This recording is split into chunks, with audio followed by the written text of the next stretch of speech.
A master hypnotist reveals how to escape the rat race. A master hypnotist reveals how to escape the rat race. A master hypnotist, that would be me, and that is not a title that I made up for myself. When I attended and then graduated from the Hypnosis Motivation Institute in Tarzana, California, 2004 to 2006. You can find them at hypnosis.edu. One of the professional titles that we are allowed to, even required to use, is among them Master Hypnotist. So it's not something I make up for myself. That is the Dictionary of Occupational Titles, the United States Department Dictionary of Occupational Titles, because of my training and my degree that I received from the Hypnosis Motivation Institute, which I said you can find at hypnosis.edu. One of them is certified hypnotist, clinical hypnotherapist, or master hypnotist. And the distinctions are made uh, as what you are allowed to use. And that is where that comes from. However, the education at the school is so good, and I have been impressed with it, that I would dare say that it does make you a master at hypnosis. Now, a little bit of clarification and demystification of what hypnosis is in part is worth noting here, because many people have misconceptions about what it is and what it may not be. And so there are different levels of hypnosis, different types, I should say, different ways that it's applied. And many people may be familiar with, of course, hypnosis from evil geniuses or villains in movies, with using watches and swirly things to put people under their control, and that is fiction. And then, very close to that, are the stage hypnotists, which use different methods to find out the most suggestible and people in the crowd that will volunteer to get them to participate and thereby fall under their suggestions. I was about to say spell, but it's not magic. And then there are some of these people who talk about using hypnosis for other reasons, that, like for executive function, which usually falls under the title of neuro-linguistic programming, which is a subset of hypnosis that comes out of the work of Milton Erickson, who actually was pivotal in getting hypnosis to be recognized by the American Medical Association and the American Dental Association for use in both of those practices for what I will simplify as hypnoanesthesia, meaning using hypnosis as a complement to, sometimes an alternative to, medical chemical anesthesia, so that people could use less or none of it during procedures, surgeries in dentistry and medicine, in which they would require what we sometimes call painkillers, anesthesia. And Milton Erickson was a psychiatrist, a medical doctor who supposedly cured, that's the word that they use in the literature, many mental and physical diseases using hypnosis. And it is from the work of Milton Erickson, this medical doctor and psychiatrist, that a lot of the techniques were built upon for Capucinian hypnosis, which is what is the type of hypnosis used at the Hypnosis Motivation Institute, where I graduated from. It was founded in 1967 by John George Kappas. And, now they have the American Hypnotist Association, and which is the union, and they're recognized by the Department of Education, as can be seen by the designation they have .edu at hypnosis.edu for the school, which is in Tarzana, California, and has largely gone online ever since the COVID-19 pandemic hit. They've stopped doing many of their on-campus sessions and classes and moved primarily online, which they already had that program in place because they had a distance learning program. So all of that lead into, I think, was necessary as talking about hypnosis, what it is and is not. It is not some kind of mind control, at least not the way that I use it. I know that it can be used in some ways. As a matter of fact, it's used that way by a lot of times, and many people don't know about it. And that's really what this is about, how to escape the rat race and what that means. I mean, everything requires certain definitions. And so my training as a clinical hypnotist or a hypnotherapist and a master hypnotist showed me that my duty is to educate people on what hypnosis is and is not, and to teach them how not to be hypnotized against their will, which is very simple, but it is not easy. And that's what the main issue is. Now, I am a big nerd, and I will use some examples from physics, though not mathematically, in order to describe these things, which is that using different analogies and examples is useful, especially some of the things in popular science that people know about will help to understand some of these things. So I will say right away that escaping the rat race can also be in some ways similar to the escape velocity that is required for a vehicle to leave Earth's gravity in some ways. And there are different things that happen there, getting into low Earth orbit and different types of orbit, and then escaping and going into deep space altogether. But these things are somewhat universal. And I'm going to get here right to this specific point, and then I'll elaborate on what I mean here. So, from my experience and practice, combined with my professional training and academic studies, it has been found to be so simple, the way to resolve a lot of issues, but it is also very difficult at the same time because it requires a lot of focus and discipline and self-control, consistency, and things like that. It requires a lot of behavioral change. And that's very difficult for a lot of people. And that is one of the biggest misconceptions that people have about hypnosis, is that it actually, the things that people see in movies and fiction and things like that about this mind control stuff actually is not the brunt of it. You can actually, and I spoke about this before, you can actually have physical control of your mind by doing things. Sometimes I'm going to use this word, but by forcing yourself to do certain things will actually change the way that you think because of experience. And the one of the most interesting ways to do that, and I'm going to get into some stuff that's going to be triggering, that might be deep to people, that there's all kinds of stuff here that's involved, but it's essential and it's necessary because a lot of these examples are going to be helpful. And the main thing here is about immersion, to immerse oneself. And a lot of people know about this immersion, and this will be a good time. I haven't talked to Dr. Robert James Goodman in a while, but I'm going to let him come in here and flow for a second so I can get back on track. Hello, Dr. Robert James Goodman. Hello, how are you doing, sir? Oh, great. Long time.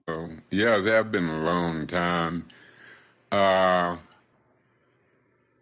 that statement you just made about trickling your mind in really just going for it and doing the opposite of, I thought about when the teacher asked me to go to the blackboard and spell Mississippi.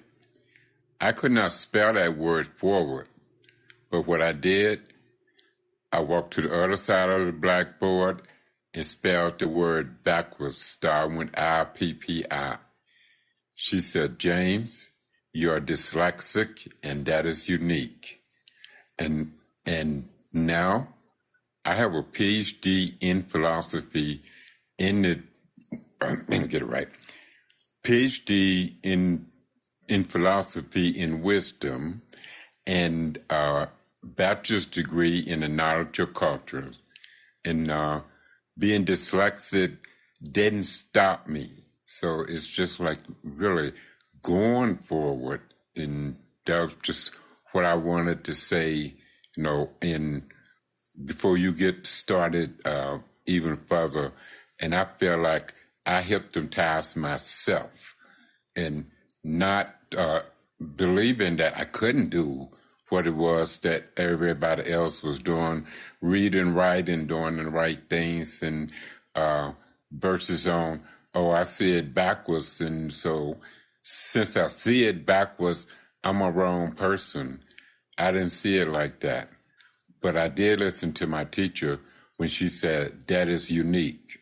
So I did something unique, and I kept on going for just that, being unique, special to myself.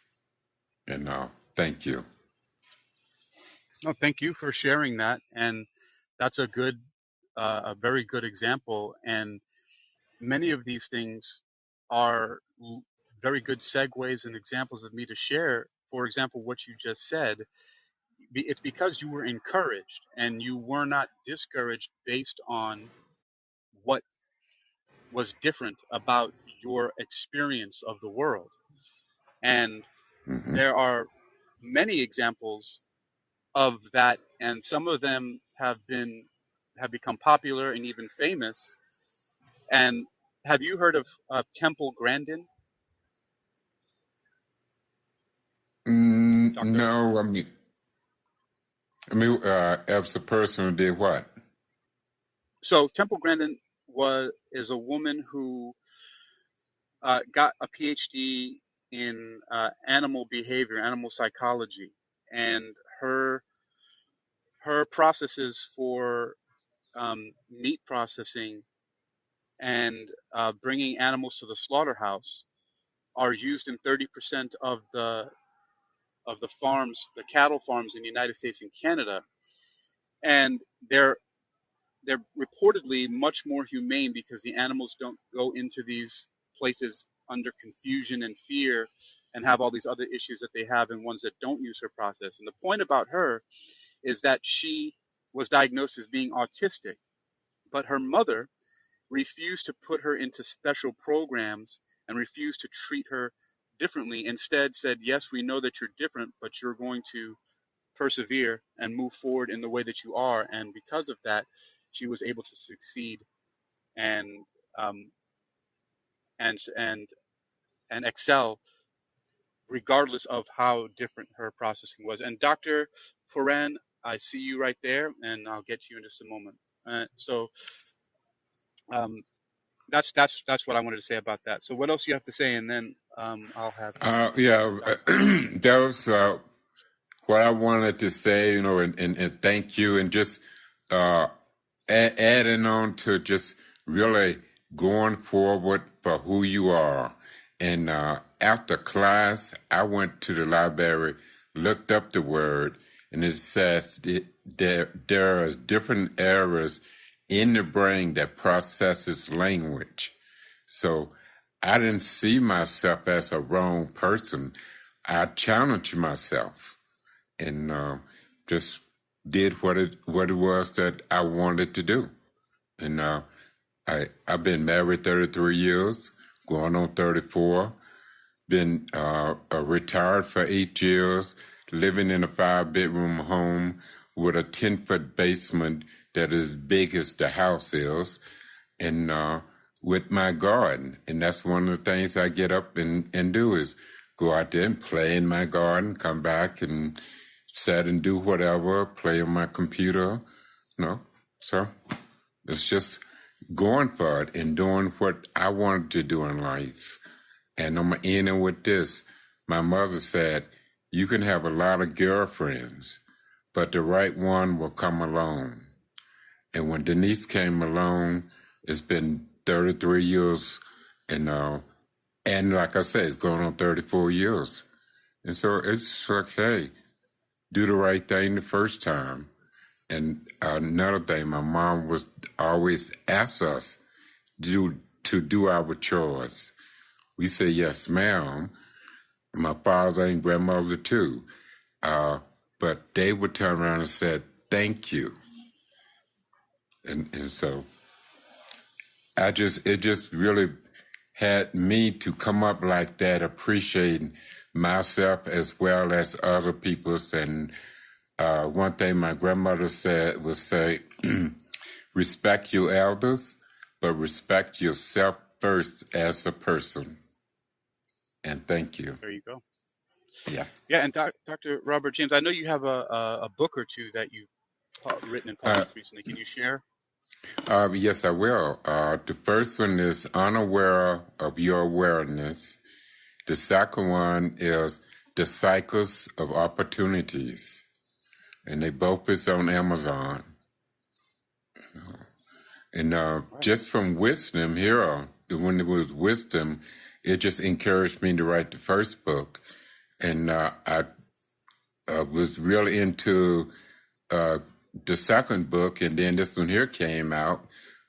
They changed the name, and so I finished it up with Noon Vibe. But still, it's just encouraging. And actually, I revamped my website and sort of just get back out there, and especially this app, excuse me, this app really encouraged me to want to get out there and share more of my knowledge about what I have learned over the years. And I teach on the basis of my experience, not what someone else said, is what I have done. That's right.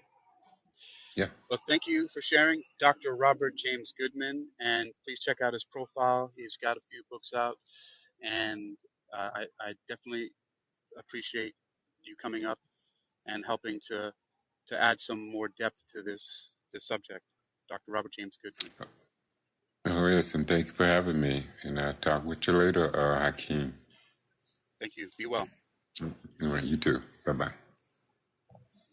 Okay. So now I did say that a lot of these things were going to be, I want to make it as relatable as possible. And there are some very simple things here that we can talk about as far as that's concerned. And one of them to look at in a simple way is some of the things that people say to themselves, right? This whole idea of being stuck and the idea of being on the rat race, right? And I did say that I was going to share some examples, being a nerd, a big fan of science, that there's something when you start to study beginning physics called kinematics. And people will be able to relate to this very well, where sometimes people say things like, I feel like I'm going nowhere, right? I'm doing all of this stuff. I'm taking these classes. I'm doing this exercise. I'm working hard, and I don't feel like I'm going anywhere. And that is something that a lot of people can relate to. That's where this whole thing, this idea of the rat race, or one of the things that contributes to this idea of the rat race, right? Now, some people may not like rats, but some people have them as pets, and a lot of times they're used in laboratory experiments, right? And this whole rat race idea comes from the wheel, right? Many people relate it to people say hamster wheel, but it's also this when rats are in a cage, right? They're running on this wheel, just sort of like when you go to the gym on a treadmill, right? It shows that you're going a certain speed and a certain distance, right? But you're actually not going anywhere. In kinematics, they would call this the difference between dis- distance and displacement, right?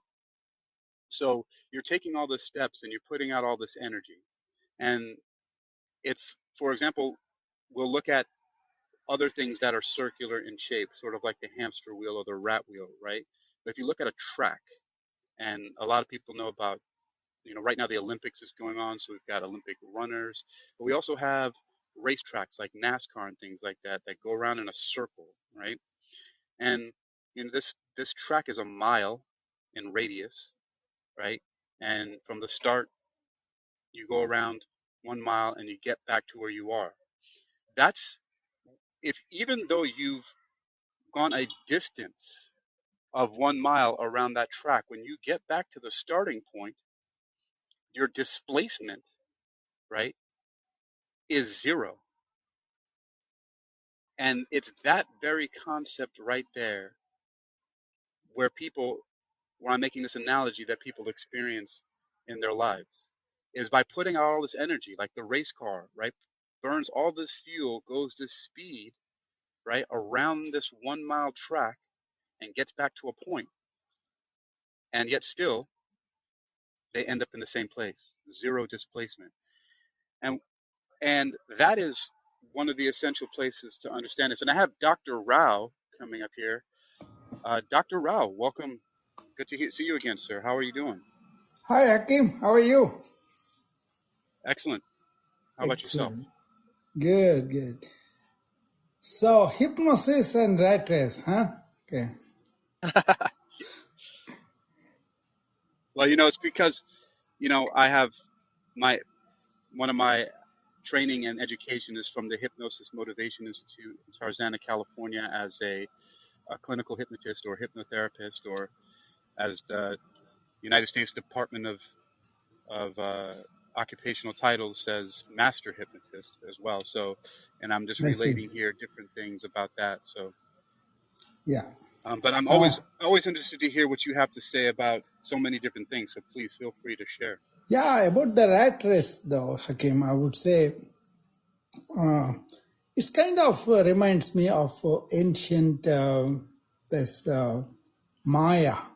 Okay, what it is the world that is appearing to our senses, and all the experience, everything, they consider more like an illusion, right?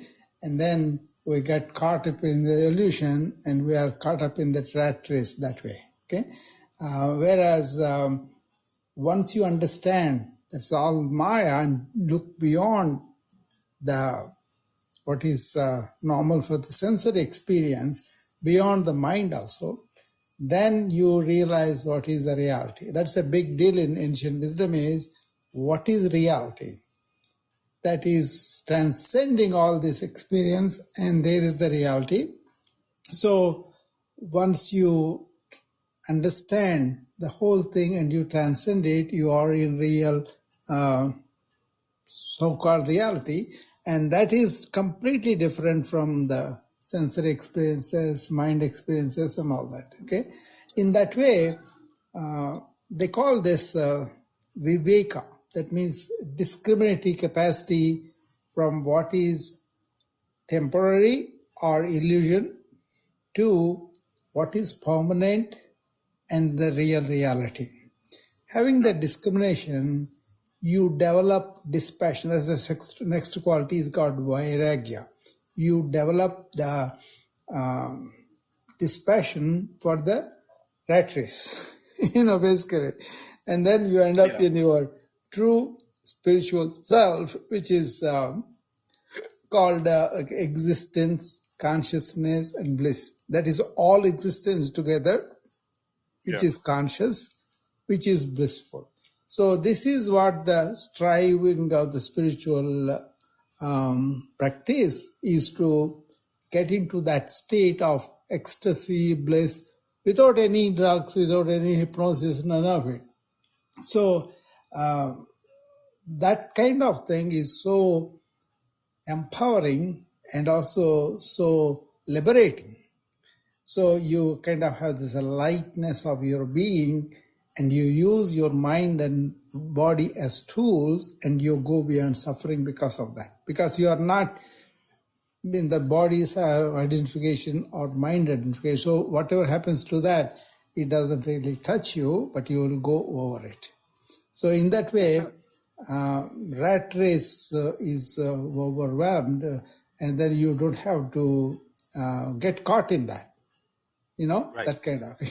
Make sense? So, Dr. Rao, would be curious to know how this understanding that you just explained to me about Maya and how the rat race kind of you become dispassionate about, how Yeah, does that apply to if I mean I'm sure it does because it seems like yeah, the underlying thing for life. How does that influence your practice as a yeah, physician, as a medical doctor?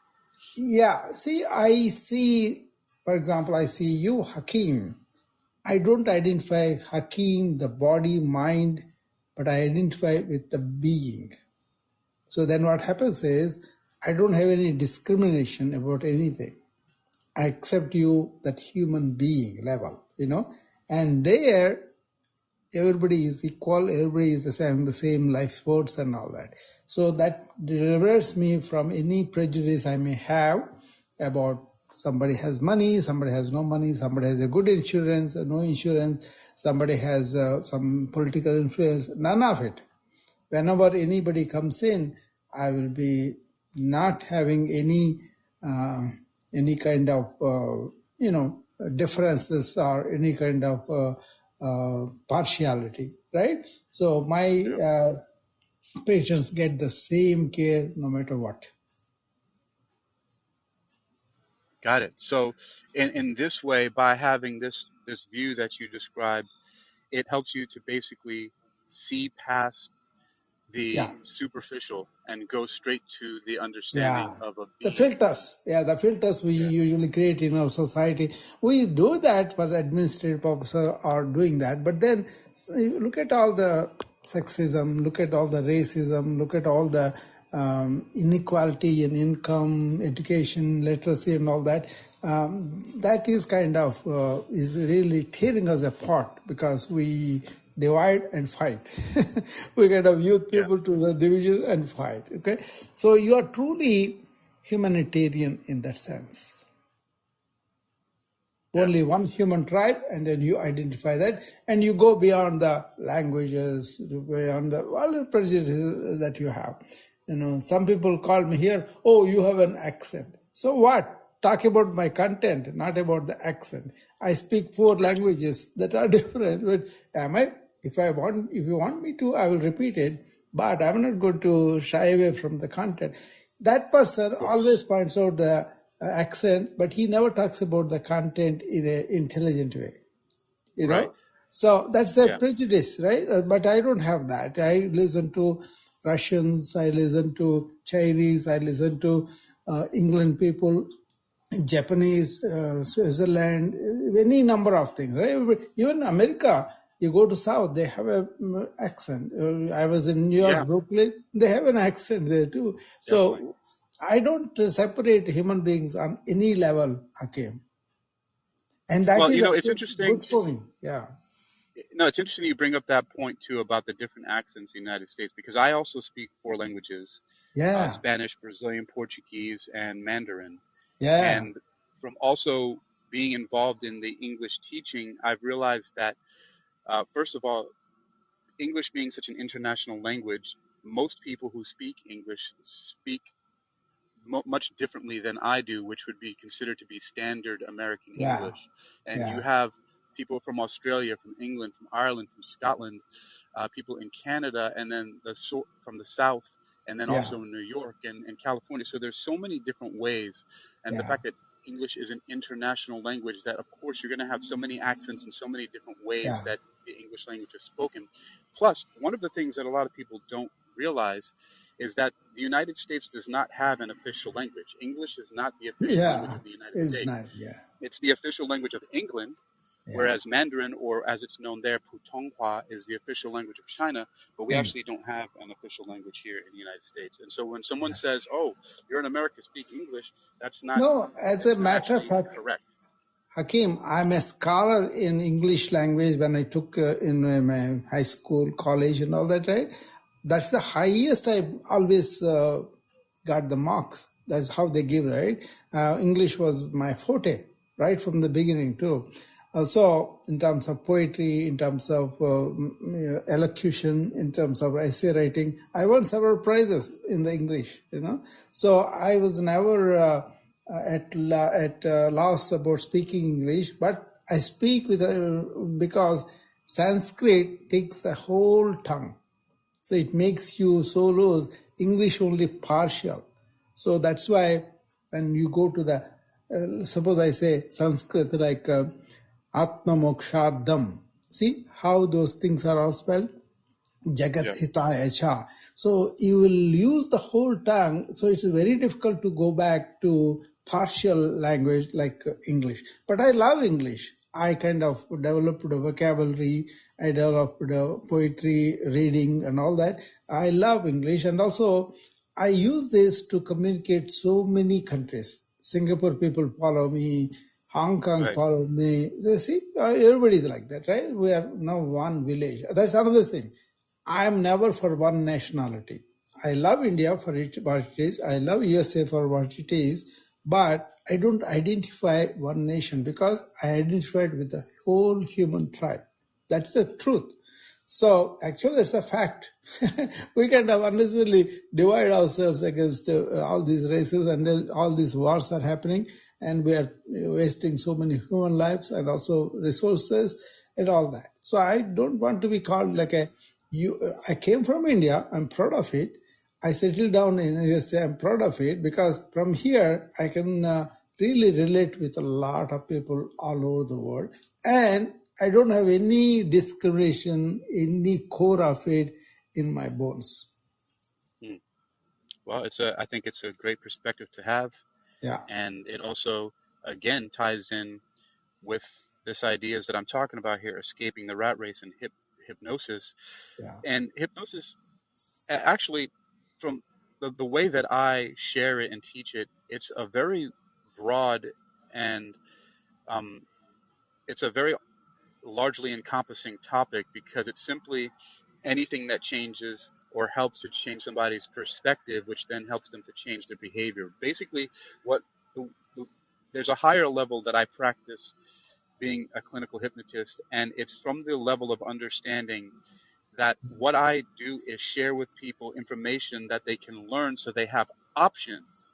yeah. Hypnosis doesn't make you do something. It makes you aware of the options that you have so you can make a choice because it's very simple to know something. It's different to do or to act upon what you know. And so, Exactly. Yeah. It's so much and that's different. simply Yeah. all it is. Yeah. See, I have seen hypnosis being used on several people with good intentions and also with some nefarious intentions. Um, Basically, most of the people are on the spell right now. They're conditioned. They kind of don't know how they are thinking, They don't know how their emotional regulation is. They act it out as they out of no control whatsoever. They're kind of like, for example, a politician. The politician brainwashes them with all sorts of half-truths and all that. And these people are under the spell. We see that all the time. So uh, even thinking that this particular local materialistic life is going to be fulfilling, that's a big myth, and they're under a big spell.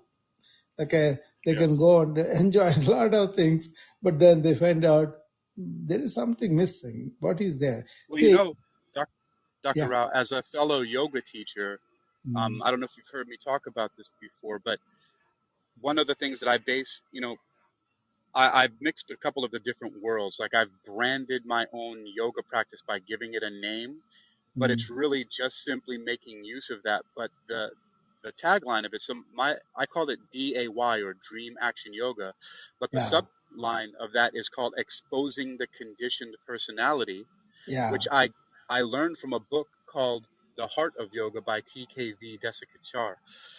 But yeah. it's based on that idea, which is Do you know related to his what you just said, father, Hakim? exposing. Yeah. Yeah. Deskacha's father, Yes. Yes, I do. he's a master, Krishnamacharya. Deskachar is there. He was also an accomplished yoga teacher, and then he lived and practiced in several Western countries also. Yeah. Deskachar, see, only thing is, the Krishnamacharya and Deskachari are really went into Hatha Yoga, physical yoga, very detailed, right? Yes. Yeah. But if you go to other yoga practitioners like Patanjali, it's only a part of it, your physical Yeah. yoga, okay? It's only one part of 8 steps, But ultimately what it is all about yoga is uniting your individual consciousness with the ultimate all-pervading consciousness of all. Only one Well, consciousness, we are all part of that. So well, that that's is, actually, yeah, that's that's, actually one of the points I wanted to make about why you're correct. yeah, Desikachar, their practice is focused on the physical, the asanas, the poses as they're called. yeah, But the thing that I pulled out of it was that one line, which I think actually, because he mentions Patanjali in there, and I think he might have even gotten that from Patanjali, which is that line that I used as the subtitle or the subtext for my practice, which is exposing the conditioned personality.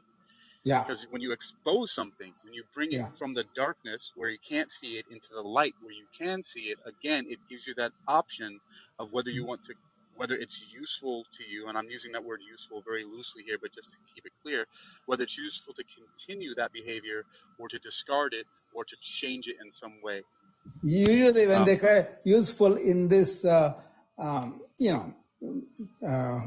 kind of age of modernity, they say about how it can be useful for my rat race, more rat race. yeah, right, right. That's true. But, That's true. yeah, yeah. But you are perceiving something beyond that trace. That's good. And then you are using to uncondition somebody from their Maya or delusion to something real and here and now. That's wonderful. Yeah, it's definitely essential. And that's the way that I look at it. I just simply look for ways to show people that they can start where they are. And even though they may be using just different levels of the Yeah. delusion, of the I Maya, seen some they can use that smokers. to climb out. Yeah. Yeah, I seen some smokers, Hakim, that were really helped by hypnosis, right? The same thing. Yeah. They took up a habit and then they lost control over it and they are automatically doing smoking. And then, fortified by the desire, fortified by the so-called crutch that they are using and all that. That's all conditioning, right? But then Yes. smoking was also physiological and psychological addiction. So there are so many layers there. So, but Yeah. they did cut out with the smoking because I did help a lot of people smoke. Of all the things that I achieved in the medical field about treating people, this is the best thing. Smoking. Hundreds of people, I got them out, not by any hypnosis, any medication, but by teaching them how to be aware of their habit and then really decondition themselves. So it Right. took some time for people, but hypnosis, some people told me, Doc, I used to smoke a lot. I just lost it after hypnosis. I heard that several times. Well, Um, here, the thing is, again, Dr. Rao, is that the thing is that hypnosis has such a mystification about it, but it's actually not that big of a deal. And mm, like, for example, I talk about physical control of the mind or physical hypnosis. And what's one of the interesting things is, again, hypnosis to me is simply anything that can help you to change your perception, your belief system, and therefore your behavior. And one yeah, of the main things that we actually do when I took the smoking cessation course at the Hypnosis Motivation Institute, one of the most powerful practices was simply teaching the clients. And here's a big secret for everybody right here about hypnosis that completely flies in the face of what people might intuit hypnosis is. But yeah. all we showed the clients was this, Mm, was was a sequential and very specific reduction of the mm, amount. that they were smoking. So like if you're smoking a pack a day, right, we'd say continue that for the next week. But then after that week, you break one of those cigarettes as soon as you open up the new pack or give it away, and now you're only at 19. And then maybe the next week you go to 18, and you just simply continue doing that reduction. And it's one of the best ways because it goes along with what your physical body, it's slowly reducing the chemical dependence. And it's a slow change in your behavior, but that is a hypnotic practice. But Yeah. see, most people think that it's like some watch swinging, mesmerizing, all this stuff. No, it's anything that gets you to change from one Yeah. behavior to another. Yeah, And this sometimes is you can do that awareness quickly. practice. Yeah. This is Yeah. awareness practice. And Right. basically, you are aware and you break things, and you kind of, you are progressively conditioned. You are reversing that process. I will tell you here a very important thing about yoga and psychosomatic medicine. Okay? Have you heard about the Sankhya philosophy? Kapila. Kapila is the ancient guru that has evolved this. Okay, but I'm more into Advaita, where everything is one. Okay, so let me put aside what I don't go into that. That's a whole real field completely. But if you take Sankhya, there is Purusha and Prakriti.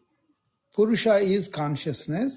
Prakriti is the physical nature of things, right? All the qualities that influences and all that. So what happens is this natural nature of the things is separate from the consciousness. So this natural feeling of our body, its own taste, its own tendencies and all that, they are very powerful. That's why the urges that we have are very powerful, and you consider three gunas, three types of things, right? And they are the one, they lead you. They make you do things and go out. The more you do it, the more you get sucked into it. But consciousness is awareness, not thought, but awareness. So when you are aware of the nature of the gunas or nature is operating within you, then you can reverse that. Otherwise, they're so powerful, they will lead you astray. So in yoga, what they focus is what is mind, what is beyond mind, what is thought, what is beyond thought. That means what is thoughtless state. And once you go into thoughtless state, then the inner awareness will reveal to you, because it's already there. Only the delusionary cap that you put it on, avarana they call it, like a wheel that is there, that gets off, then you break through that. People are not able to be thoughtless even for a moment. That's the problem.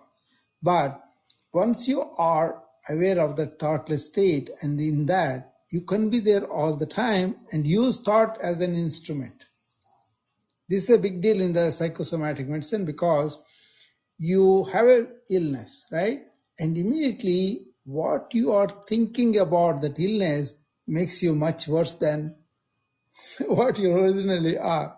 This is what you see all the time. When they are not diagnosed, they come with cancer. They don't know that they have cancer, but they have some symptoms. So you go ahead and screen them for the cancer, and you establish them by biopsy or whatever. And then the moment I give them the diagnosis and what it is, they go down much more, because their own conditioning, their own mind acts so much more. So that's why in yoga or Bhagavad Gita, what they talk about is, don't be influenced by that particular small personality that's going to make you think on this traditional conditioned lines that makes you much sicker. But be aware of that and don't yield to it. Do everything like you are not really involved. You are being the agent through which everything is done. It's a very powerful thing to recover. Even my own illness, when I was there, I was able to do that all the time in the present. That really reduced a lot of problems in my inner self, of reduced stress hormones. Because I can go and think all sorts of things as a physician. Oh, that is this. Then what happens? that thinking process itself can make me very, very, that's the psychosomatic mechanism, right? Whereas you don't have it, you are arrested, you are thoughtless in the present moment, then you are really helped by that. Make sense? Yes, absolutely. Yeah. That's And why I always say, be in awareness, be in the present, but use thought consciously. Like I'm talking to Hakim on hypnosis, I want to be using my thought to express what are my understandings, and I try to understand your approach and all that. yes, and that's the thing is what I'm sharing is simply another way, a certain level of understanding a similar, because it's about the result that Yeah, we're getting, what you are which has trying to become, do is yeah, you are trying to stay within the mind. That's right. fine. That's fine. That's what you are kind of seeing the vagaries of mind and get people out of it. What I'm saying is a little extension. Use the Yeah, thought state, that is the awareness. And then that's a powerful thing to change all this. it's and it's to me the simple but difficult part is, again, it's just the difference between knowing what to do with thought and then the actual doing of it. See, Yeah, what you're talking about, you're getting into the realms that many people would consider to be important, but at the same time they don't difficult. know how to make it practical, because you're talking Very, about very, the, very, very difficult. That's true. But right. what it is, You I will give a clue. I will give a clue. Kim, you will catch it, I think. yeah, What it is if you are in thought, that basically you are knowing something either in the past or some deductions here and all that, and then you are using that to see situations, everything through that perspective. That's fine. But the thing is, in the realm of human beings is that is not available to the intellect or the senses. That is only available as the intuitive feeling. See, like you are, for example, you're happy or you're sad. Are the words putting it, or you have the feeling about it and you intuitively feel it? That is the difference, because thought is good for external things, planning things, doing all of that. But when it comes to our inner state, use intuition. Feel it. Don't say it. Don't think about it. Don't think about it. Just feel it, and then you will realize that. And once you establish it in that, really heaven on earth. That's why well, I'd now say, Dr. Rao, yeah. that's understandable to me, but Yeah. what I'm saying is, It is very listen to difficult. this. Scientists can't understand this. That only Right, because we well, are working on the mind, we are able to understand. Yeah. right, but look at what we're in, right? So you might have, and I'm going to call this the luxury, to be Yeah. able to think like that, mainly in large part, one, because of where you're from and the fact that, for example, in India, this spiritual practice is something that's so pervasive. It's around you all the time. You happen to have the Not benefit, anymore. Not anymore. not anymore, but you happen to have the benefit of not only having that But come from your available. culture, It's still yeah, alive.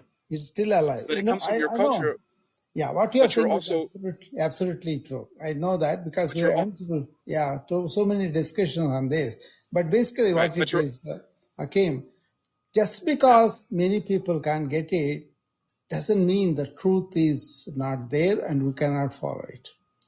What right. is problem is, if I want to rub it on other people, that's a problem. But when I follow it and I relate to it, that's different.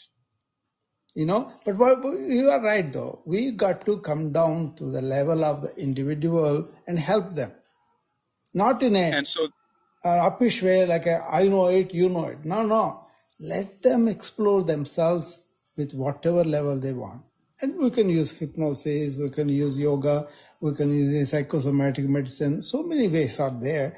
And instead of poo-pooing it, listen, understand, And out of that understanding of you, you will follow your own inner path. That is totally different from somebody very advanced in this to somebody is not there. So there's something very encouraging. I read, Hakim, shall I tell you that? That encouraging is every one of us will be eventually self-realized, realizing who we really are, either in this life or next life or later. Everybody is on their path, but they choose that path how they want to go about it. So don't rub it in, don't force them, don't belittle them, let them be in that path. But the main thing we see is many people suffer in the process. Many people get victimized by their own habits and all that. So as a physician, as a healer that you are, when you go, you want to help ease the suffering. That's why we don't want to rub any philosophy on them, but then help ease the suffering. You know, like you are with a smoker and you show him what his habit is, how it can be reversed, he's going to be helped by that. He's not going to get cancer, he's not going to COPD if you can catch them early, and then he can really not have the psychological suffering otherwise. If you, a lot of people cannot quit cold turkey, they suffer. And you are revealing them by giving this hypnosis as an aid, right? Right. So, thank you for sharing that, Dr. Rao. And I'll continue with this idea like this. I'll say this that comes from, originally I've heard it used in the physics community by Yes. astrophysicists and theoretical physicists, but it's also been used in neurolinguistic programming, which I've mentioned before is a subset of hypnosis. And it's this saying that says, the map is not the territory. Yeah. See, just because you have an understanding, like in a theory and in mathematics and physics, right, that Yeah. shows you how certain things work or gives you an explanation, or Exactly. Each or map you is have, different. Each map is right, different completely. Yeah. but the map is not the territory. The map can show you how to Yeah. get through the territory, but ultimately you have to navigate through the territory Yeah. yourself. And that's, again, this word Again, hypnosis could, both are like that. Territory is different. Map for that goal in that territory is different for each one.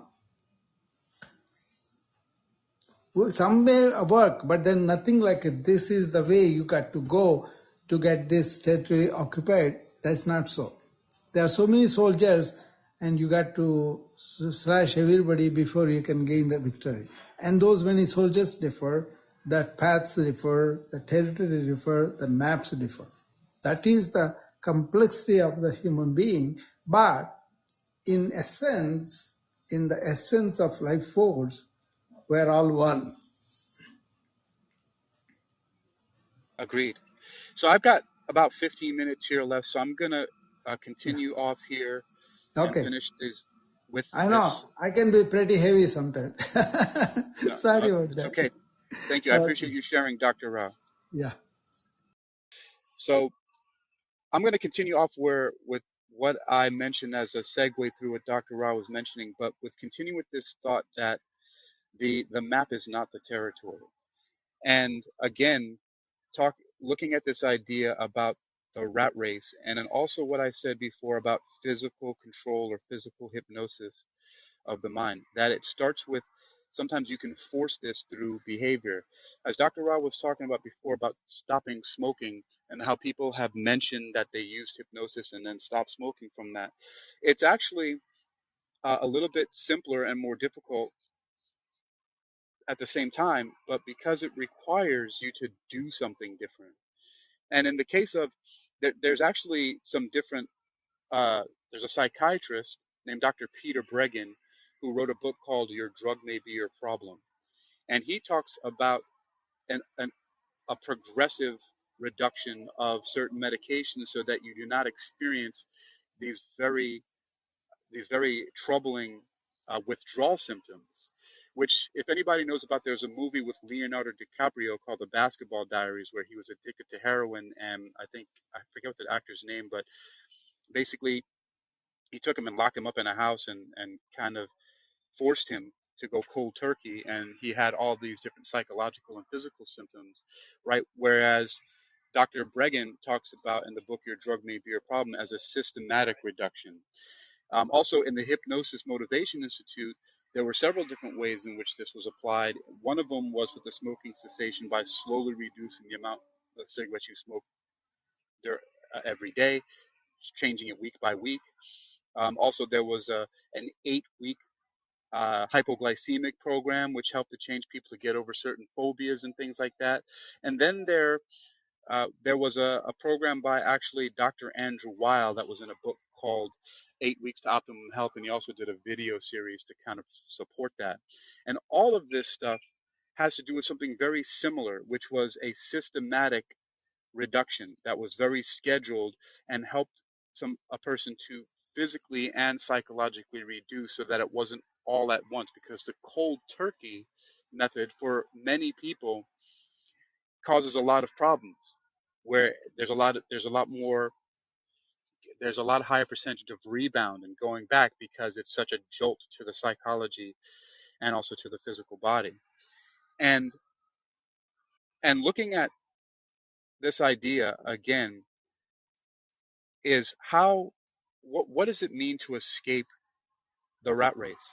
And this is simply a way of looking at it from a very physical, down to earth level, because most people, again, differing. Dr. Ra was talking about a lot of things that, my doctorate, my PhD is in metaphysics, right? So he's talking about metaphysics, right? Beyond the physical. He has a spiritual perspective, something that is an underlying thing, but not everyone can start there. A lot of us can only start from right where we are, right, what's right in front of us, with the time that we have, with the children that some people have to take care of, with the bills that they have to pay, with the fact that they have to get up early in the morning, that they have to deal with putting gas in their car and food on the table and so on and so forth. And all these things are directly right in front of us right now, and not understanding why is everything still going the same way. So I started off before by saying, look, a lot of people make this say something very similar to this. I'm putting out all this energy, I'm doing all this work, I'm so on and so forth, but I still feel like I'm just spinning my gears, and I'm not going anywhere in life. Right? People say that a lot. I'm not going anywhere, or I feel like I'm just running in circles. Right? People have heard that before, and that's what this rat race is when you feel like you're putting out a lot of energy, but you're staying in the same place. And I talked about that in kinematics, like in the beginning of learning physics. That's a difference between distance and displacement. See, on a treadmill or on the hamster wheel of that rat race, right? You can put out a lot of energy but still be in the same place. On the treadmill, it shows that you've gone 4 miles, but you still are standing, you're still walking, you're still in the same physical location. You haven't gone anywhere. That is a metaphor, an analogy for how many people feel in life. And the remedy for that is to change what you're immersing yourself in. And I go back to this idea, this understanding that's also learned from NLP, neuro-linguistic programming, not natural language processing for artificial intelligence, but neuro-linguistic programming also says this thing, in addition to the map is not the territory, but that and many people have heard this before, that we become the sum total of the 5 to 7 people that we spend most of our time with. But that's said, but it's not clarified on how really much more applicable and pragmatic that can actually be, because you hear that and then you think, okay, oh man, well, I can't just abandon my family, my friends, my circle, my work. I have to be around these people all the time. But there's a way that you can change that a little bit. And I know this from personal experience, from practice and everything else, is the way that I've changed that is the 5 to 7 people that you spend most of your time with are the 5 to 7 people that you mostly be influenced by.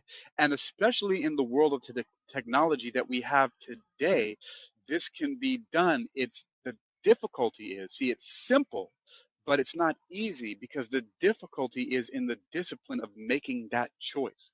First, you have to know you have the option.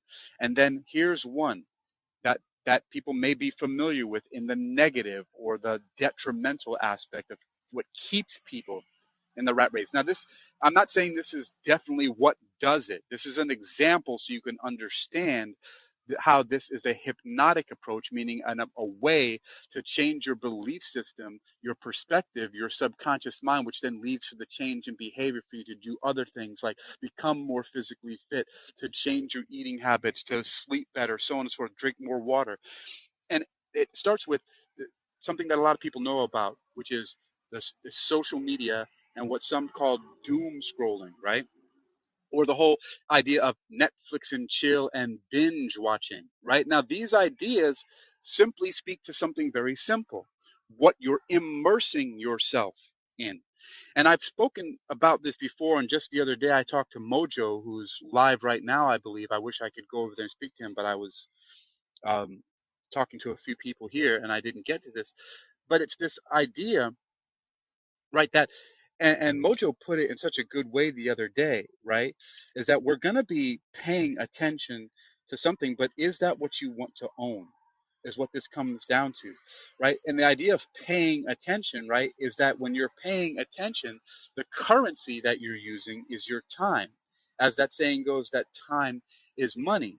So what is it that you're paying attention to? Because that which you are paying attention to is that which you're going to own, meaning that which is going to come out in your life. It's that what you're paying attention to is what you're immersing yourself in. That is actually what I'm really saying here. That is actually what in fundamentally hypnosis is. What are you spending your time paying attention to? What is it? What are you allowing to constantly come into your mind? You actually have control over that. But we get into these habitual, unconscious, subconscious, habitual programs of simply doing these same things over and over again, and we're getting the same result when the remedy is to slowly, little by little, just like how the person slowly changes reduces the amount of cigarettes that they're smoking, by changing what you're immersing yourself in. And it is, what are you constantly watching? For example, I'm using this example again of social media, right? What are the things that you're constantly watching videos about? What are you TikToking, Instagramming, Facebooking, whatever it is that you're using, YouTubing about? What's constantly showing in your feeds because of what you're constantly telling the algorithms that you want?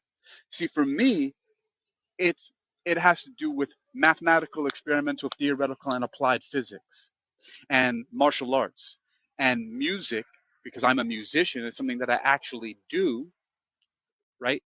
And so I focus on physics, metaphysics, martial arts, music, and mathematics, right?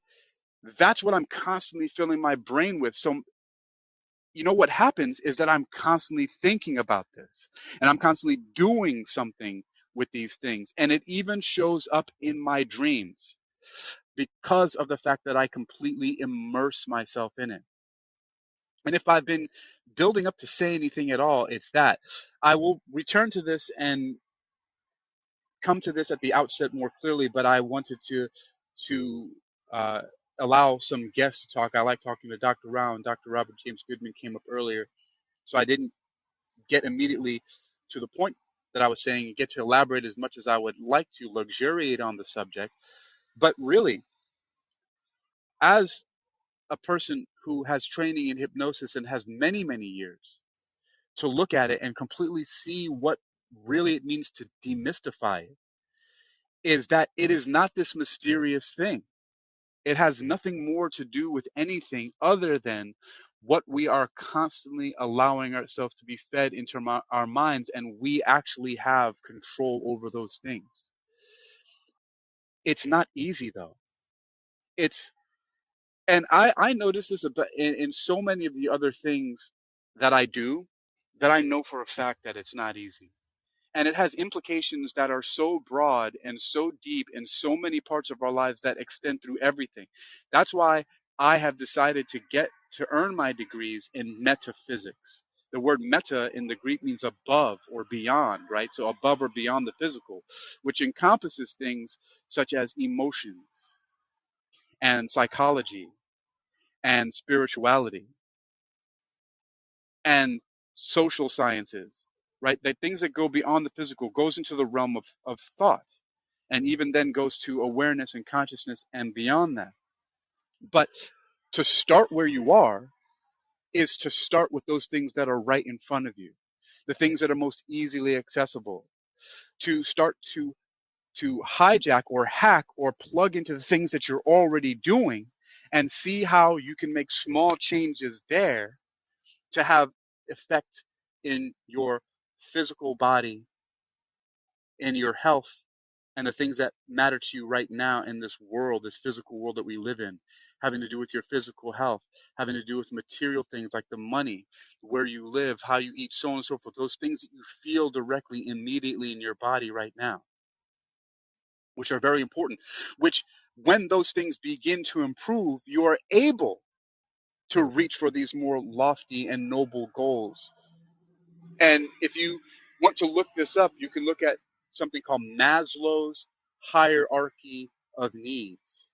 Right? This is a very important thing in psychology that people learn. Maslow's hierarchy of needs, which starts with the very basic fundamentals of things, right? Which is food, shelter, clothing, right? Those things that you need physically to survive. And then you move upwards until at the top of Maslow's hierarchy of needs is self-actualization, right? But you have to start where you are and build up from there. And the speed with which that happens depends on how you begin to, if I can say this, master each one of these different levels, and it's different for each person. But this is not mysterious. The word hypnosis has been completely mystified and completely put in a realm which seems like there are barriers to it and seems untouchable and unable to be understood by people. And I'm here to say that it's not. It's simply an, the understanding that you can, and I will say should, start to change the things that you allow to influence you. Remember those 5 to 7 people that you're most that you spend most time with will influence your behavior. You'll become the sum total of that. And that can start with, in this technology driven age that we live in, changes with what are you doom scrolling. You can change from doom scrolling, right, to now educating yourself. You will find that almost anything that you really want to learn, even these subjects that seem unreachable to you that you may never have thought of before, like mathematics or physics or whatever it is you want to, if you put together a certain program for yourself, you can learn pretty much almost anything. But you have to take that step to change being what you're allowing yourself to be input. You see, I will repeat something I learned from the Hypnosis Motivation Institute that basically says this, that all hypnosis is self-hypnosis. And this becomes clear when you understand that you can make the choice by allowing what you allow to come into your consciousness all the time. Yes, you're at work. Yes, you have to go to school sometimes, and you have a family and different environments that you may live in a certain area, a certain housing community, and so on and so forth, where things around you all are the same. But when you begin to change that just a little bit, you'll see that there's a completely different world out there. But what happens is we go into these echo chambers where we're constantly looking at the same thing all over and over again because we're not deviating from what is being input to us all the time. And that's where it becomes an issue. Now, I'm going to touch on this again another time and make it a lot shorter. But as I said, I got to talk to a few other people and share their ideas here. But this is actually a very, very important thing to understand, that you can change what your input is. And when you change what you're allowing to be input to you on a constant basis, your output will change, meaning you can change what you learn, and that will change your behavior. And when you start to allow yourself to input things that are going to be beneficial for the way that you want to feel, those changes will start to be made. But you have to start somewhere, and you can start no other place than where you are. So if you find yourself sometime doom scrolling something and you're laughing at cat videos or something else that you might feel, that you might even say to yourself, this is a waste of time, but I got to do it because I'm stressed at work. If you just take one moment out and you search something else on there to put into your feed and spend 5 minutes or a minute on that, or simply stop and decide that I'm going to take 10 long, deep breaths and do that one thing different, you can start to change your habits. But again, I'll return to this later. What I think I'm going to do is just, instead of, just to change the title a little bit, instead of calling it a master hypnotist reveals how to escape the rat race, I will call it something like how to escape the rat race as revealed by a master hypnotist. And then just simply focus on that. And forgive me, anybody who might want to come up and talk to you. I'm going to limit um, just to get my understanding out of this first, and then I'll talk to some different guests and speakers. I'll hope that some people are still on. I might jump into another room right now, but that's the essential. Start with the different, if you don't read books, maybe start with some short books. Change what you're consuming on social media, what you're watching on YouTube, and even the programs that you're passively watching on television. Those things can actually make a big difference, and even in the way that you consume them. So that's it for now. I'm going to get going, and it's been about an hour now, and then I will return to the subject at another time.